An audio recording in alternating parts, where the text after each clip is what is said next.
I'm not a mechanic, and I'm not an engineer. I'm none of those things. I just like to have a go. Um, I can't afford, to be perfectly honest, to pay people to do things, and I wish I could. I could support other businesses, but I can't. So it has to be done by me. I do get help from some people, and I do pay them. Um, but if I had to pay someone to build this car for me, I couldn't do it, and it would take all the fun out of it. This is a hobby for me, and it keeps the mind going. Well, here it is. This is the old Mark III. Uh, give you a bit of details into it. A few people have asked. This car was actually bought as a parts car for that one under there. A friend of mine actually found it, paid for it, and helped me get it, and then I paid him back. So, thank you very much, Mr. Bogan, again. And it's good to have good mates. But this was a slope dash car, like a pre-facelift. I cut all of that out and welded it into the other one. And then the cost of old cars, kind of went through the roof. So I decided to grab it back and put it back on the road. I originally was going to have that one done first, but this one seemed easier. The engine's taken a little bit of a while, and now I think maybe the other one might have been quicker to put it back on the road, but this body was way better. So we'll start at the back. This car isn't mint, by the way. It's not. It's been built by me here in this garage with the tools that I have. It's not flash. The paint job, the whole paint job was less than $600, and it was done here in this garage. It's got runs. It's got a few things that need to be fixed up on it, but it's better than what it was. It's all one color, and it's much cleaner. The color, by the way, is a Holden Tirana color, and it's called lime green metallic. As you can see, the light lenses aren't the best, but I wasn't going to buy new ones, and I swapped some old parts for these ones, so they'll do for now.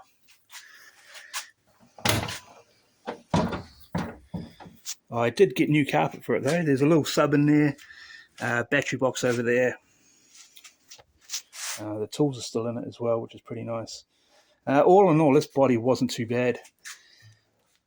I never had a parcel shelf, so I just made one out of cardboard, and then had an old seat that, strange enough, was the same colour as the other seat, so I cut it up and just covered that with it.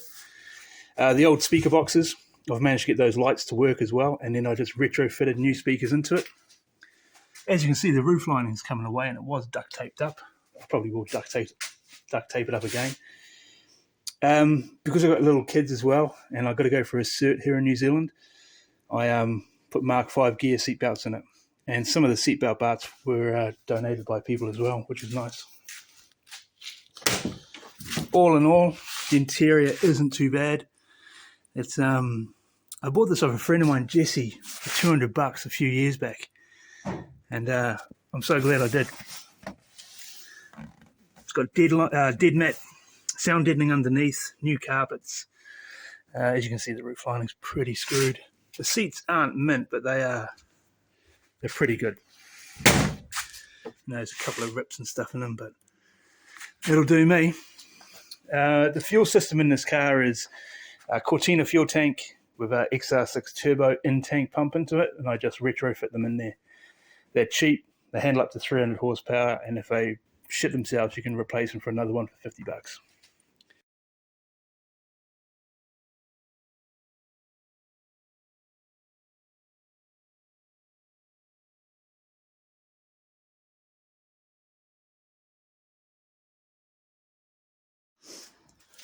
So that's a fuel tank setup.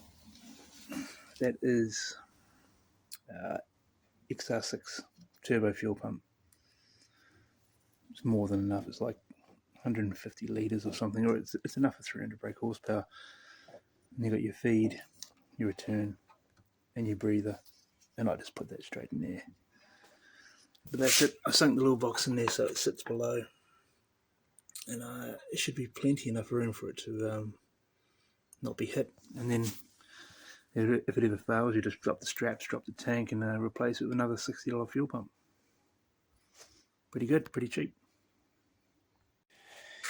The dash itself came out of a rusty old wagon that we pulled out of Invercargill. It's nothing flash. You know, there's no speedo, no nothing. It's got the old school gauges in it. There's no actual heater anymore. The heater itself is just a demister, so it's kind of on and off.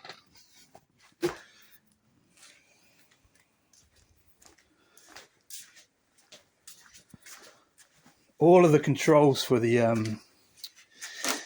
engine are in here.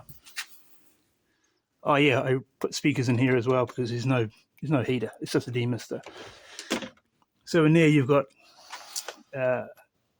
ECU to laptop, electric water pump controller, and wideband O2. The Davies and Craig electric water pump that's in there, you can see it just tucked away there.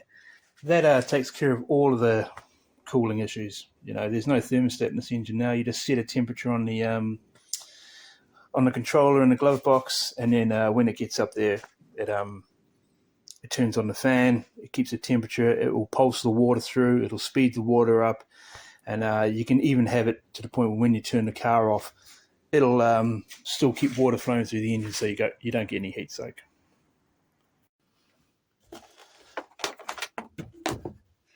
It is just a 4-speed. I did actually rewire this car as well, so that's where the fuse box is now. And if you blow a fuse, it actually lights up with a red light to let you know that it has, which is nice. The loom needs to go back through the engine bay. The diff is V6. No, sorry, straight 6 Aussie Cortina diff. They got bigger drums than all the other Cortinas that we get.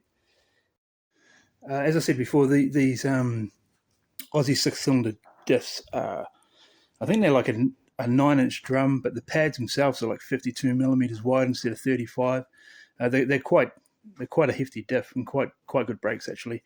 On the front, I have standard calipers with a spacer kit in them and Capri vented discs, which were also a gift from mate Bogan. Thanks again, mate. And they can take an LSD unit out of an early Falcon. So this one actually has a XF Falcon LSD in it that I actually gave to a mate years ago, and he gave it back to me, so it cost me nothing to put it in there. The wheels are 14x7 Chevette turbos, which are nice. I think they suit the car. The engine itself, this engine is just a standard 2-litre. I am building another one over there that's more suited to it, but it's it's nothing flash. The whole thing hasn't cost me much. Like, to be perfectly honest, the most expensive part of it is the ECU, and that was $1,200, and I already had it sitting on the shelf. Tirana aftermarket washer bottle, factory brake booster. I made a little heat shield. Overflow tank is 180SX. This manifold is made by a clever guy called Rick Deal, and it's actually very, very old. It was made for a friend of mine, and it swapped backwards and forwards between hands now for quite a while, and it never really got used. It's absolutely fantastic. There's an Evo turbo under there, and those were given to me by my mate, with the understanding that if I sell this car, which I'm prone to doing, which is selling projects about 90% finished, then I owe him some money. If I keep the car for 10 years, then I don't, which is nice. It's good to have good mates. This side is Nissan Pulsar GDIR inlet manifold, so it's basically individual throttle bodies. I just made an adapter plate here on the bench with a battery drill. They had one common bolt hole, so I just drew the gaskets on both sides and then made it. Evo 800cc injectors, LS3 coil-on plugs with built-in igniters. Really see it down. You can't really see it down there either, but there's 2 triggers and there's 2 Hall effect sensors as well. There's a crank trigger and then there's another trigger on the auxiliary belt pulley. So it runs direct spark and sequential injection. There's a Falcon 1-wire 100 amp alternator down there. I had to go with a 1600 crossflow oil filter because there's no room for the other one with the idle air control valve. That's pretty much about it, really.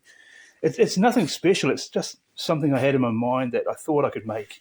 And as I started progressing with it, it turned out that it's going to work, and it has worked, and it's run before. But RX2 70mm radiator, all the heat shields and everything have just been made by me here. The air filter is tucked away there. There wasn't really much room for it, but I wanted it out the front and away from the heat, so it's behind the headlight now with a little bit of a ducting that goes to the turbo. But that's about it really. The old fuse box, like I say, has been removed. It's on lowered springs with second-hand shocks, and it's got a fully rebuilt front subframe, which is Pour 15 and all brand new bushes that I actually stole out of the other one over there. But that's it. This car, it's nothing flash. Like it looks good from far away, but up close, you're going to find imperfections, but it's going to get used. It's going to get parked in car parks. It's probably going to get dinged. Oh, by the way, people have asked, that chin spoiler there is Mark 1 Golf GDI. And some people have said they're hard to find. They're not. They're on eBay for 40 odd bucks. Intercooler is tucked away in there as well, and the oil cooler. By the time I sold the GT grille and lights, GT steering wheel, GT gear knob, this car owed me nothing. If anything, I had this shell and 200 bucks. So it's not a massive build. It's not an expensive build. And 100%, the only time this car's ever not been in this garage was when it was parked at my mate's house. It's all been done here. It's, just have a go. You'll be amazed how far you can get. And as soon as this one's done, then I'll be able to get back into the other one. And this is the one I've always wanted. I've always wanted an Aussie 6-cylinder, but we didn't get too many of them, so unfortunately I kind of had to make one. And this was a rusty shell. I didn't pay much for it, so I had no problem cutting it up.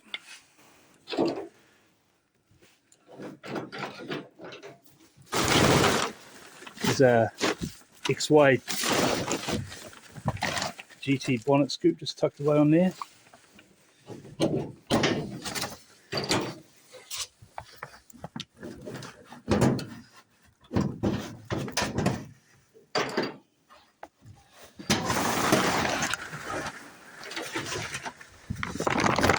And that's it. There's a little airbox there that actually feeds cold air to the airbox. 4.1. First set of headers I've ever made in my life, so by the time I get back to this car, there's a few things that I would change now that it's been a while. But that's a 4.1 with BMW individual throttle bodies on it. I pretty much remade everything. It was all rusty up the front, and I just remade it all. I can't wait to get back to this car, but for the meantime, that's the one that's got to be done first. So if you have any questions about anything, just ask. I'm more than happy to help. I'm also more than willing to fuck something up. Like if I fuck it up, I'll do it, and then I'll try again. So, it's pretty easy. A lot of it can be done if you've got some basic skills. But any questions, I'm more than happy to help. Oh, by the way, the bonnet, I'll put RS 500 Cosworth scoops in it. So yeah, that's about it. Like I say, any questions, just ask. I hope this clears up a lot of it. Cheers.